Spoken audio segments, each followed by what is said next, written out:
देश की जनता ने मुझे तीसरी बार ये दायित्व दिया है और इस तीसरे कार्यकाल का ये पहला पूर्ण बजट है।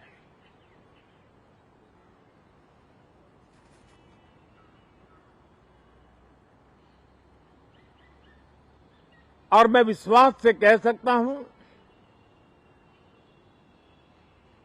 कि 2047 जब आजादी के 100 साल होंगे, विकसित भारत का जो संकल्प देश ने लिया है, यह बजट सत्र, ये बजट एक नया विश्वास पैदा करेगा, नई ऊर्जा देगा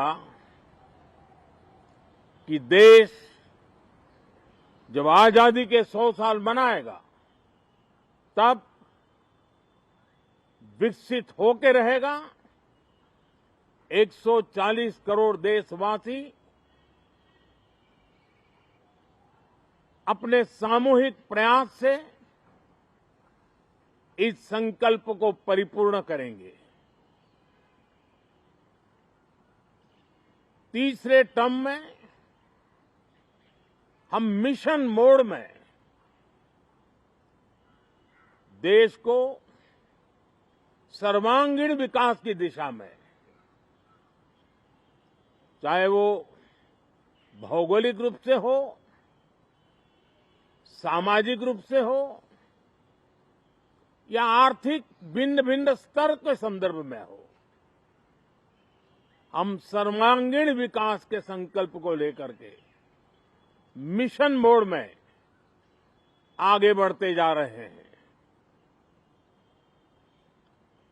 इनोवेशन, इंक्लूजन और इन्वेस्टमेंट, ये लगातार हमारे आर्थिक गतिविधि के रोड मैप का आधार रहा है। इस सत्र में हमेशा की तरह कई ऐतिहासिक बिल पर सदन को चर्चा होगी और व्यापक मंथन के साथ वो राष्ट्र की ताकत बढ़ाने का काम करने वाला कानून बनेंगे। विशेषकर नारी शक्ति के गौरव को पुनः प्रस्थापित करना, पंथ संप्रदाय के भेद से मुक्त होकर के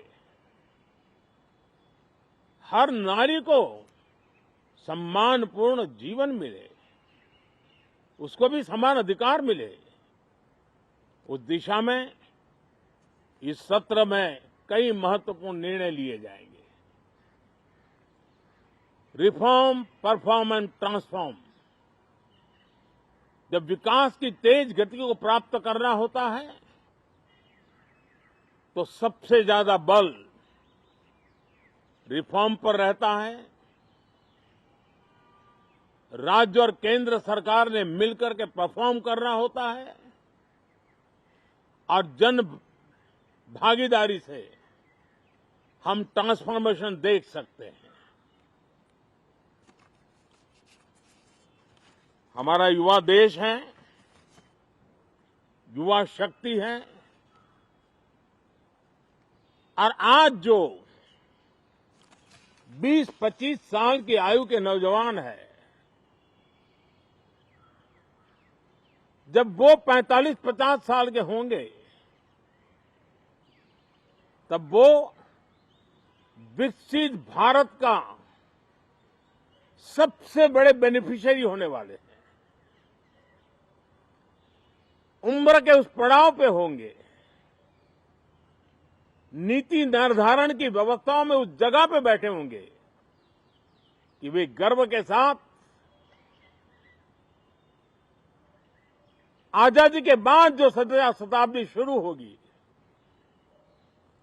एक विकसित भारत के साथ आगे बढ़ेंगे। और इसलिए ये विकसित भारत के संकल्प की पूर्ति का प्रयास, ये अथाग मेहनत आज जो हमारे टीनेजर्स हैं, हमारी युवा पीढ़ी है, उनके लिए ये एक बहुत बड़ा तोहफा बनने वाली है।